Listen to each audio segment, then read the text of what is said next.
Si tu m'as donné ta vie, je te donne la mienne. Dans le froid de la nuit, mon cœur t'appartient. Et quand la tristesse arrive, je sais tu es là, toujours près de moi. Bon samedi, bienvenue à votre émission La Victoire d'amour. J'espère que vous allez bien ce matin. On rejoint deux personnes qu'on aime beaucoup, notre petite sœur sourire à nous, sœur Angèle, et Marcia.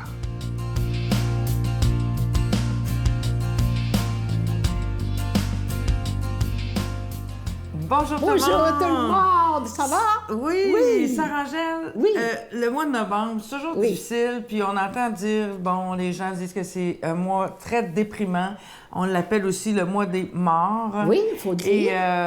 Et je voudrais qu'on parle, puis c'est pas pour rien qu'on a mis un gâteau des anges, je voudrais qu'on parle dans la société de personnes qui font un travail soit bénévole ou rétribué, d'accompagnement en fin de vie aux soins palliatifs. Oh, et ça, on les appelle les anges, ces personnes-là. Absolument. Hein? Moi, j'appelle les anges parce que c'est des personnes qui savent comment nous cheminer vers la mort que c'est la vie. Faire le transit. Et moi, je me suis appelée souvent d'aller près des gens comme ça. Puis, à un moment donné, il y avait une fille qui avait dit que son père partait et lui a dit « Je veux voir Sœur Angèle ». Alors, ils sont venus me chercher. Je suis rendue là, mais elle a dit « Il est inconscient, il ne parle pas, il ne comprend pas. » Puis, elle a dit « Je ne sais pas s'il va vous reconnaître. » Je suis arrivée et je n'ai pas dit un mot. Je lui ai fait une petite croix sur le front et j'y ai pris la main. Quand j'ai pris la main, il me serre la main. Et ça veut dire qu'il était là. Et quand on arrive dans une salle auprès des gens qui font le transit entre la vie et la mort et la vie, moi j'ai dit, ne parlez pas trop. Soyez à l'écoute de son silence et de son cheminement. Quand j'arrive, je ne parle pas. J'écoute son silence. Écoutez le silence de la personne. Et puis, souvent, elle est tellement... Parce que je vois des gens qui discutent d'affaires de famille vers la fin de la personne, puis qui est là.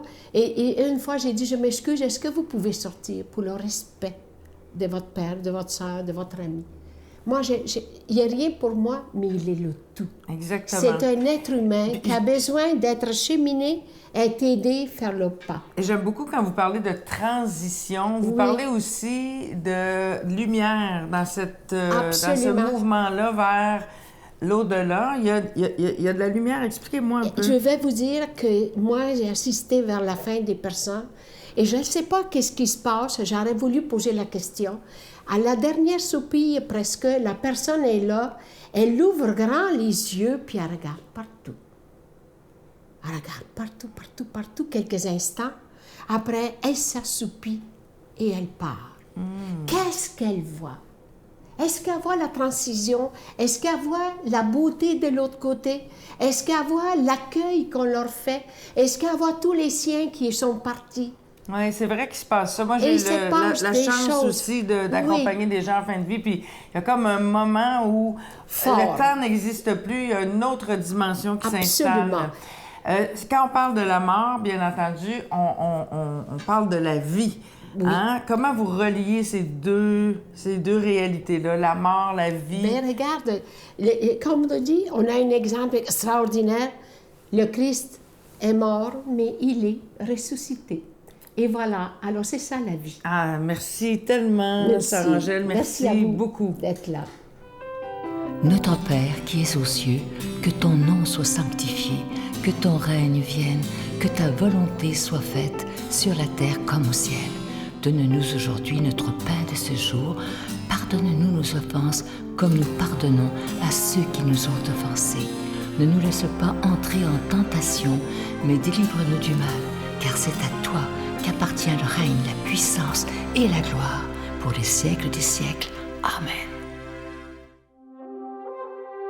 Dans le cadre des festivités du 25e anniversaire de la Victoire de l'amour, nous vous invitons à un pèlerinage inoubliable en France, en compagnie du père Michel-Marie Brigitte Bédard, Miguel Padilla et la participation occasionnelle de Sylvain Charon. Nous visiterons Lourdes, Saint-Malo, Mont-Saint-Michel, Lisieux et Paris. Nous assisterons au spectacle musical Bernadette de Lourdes qui attire des foules du monde entier. Célébration eucharistique avec le père Michel-Marie, du 25 septembre au 6 octobre 2020. Information 1-877-277-4412.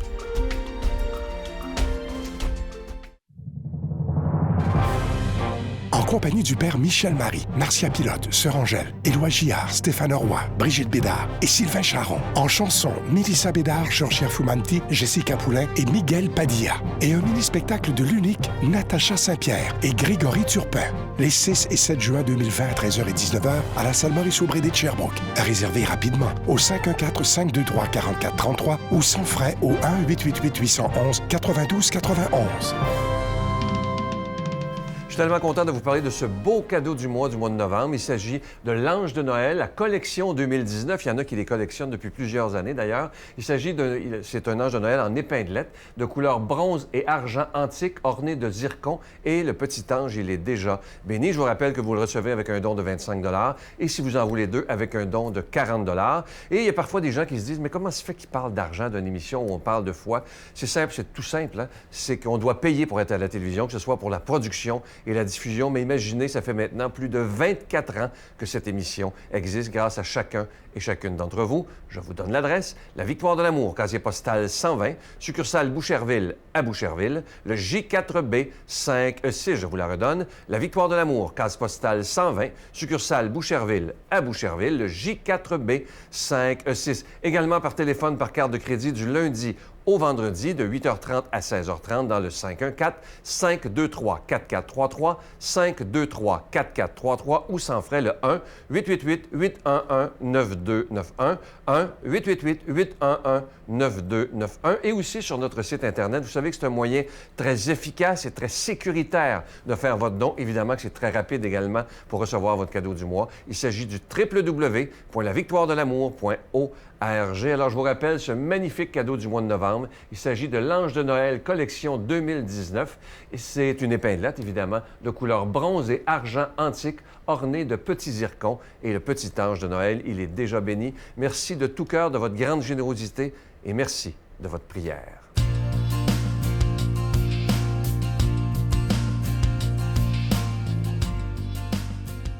Mon Dieu, donnez-moi la sérénité d'accepter les choses que je ne peux changer, le courage de changer les choses que je peux et la sagesse d'en connaître la différence.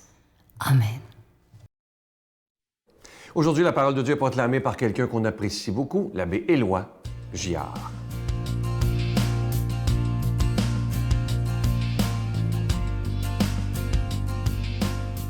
Et bon matin, mes amis.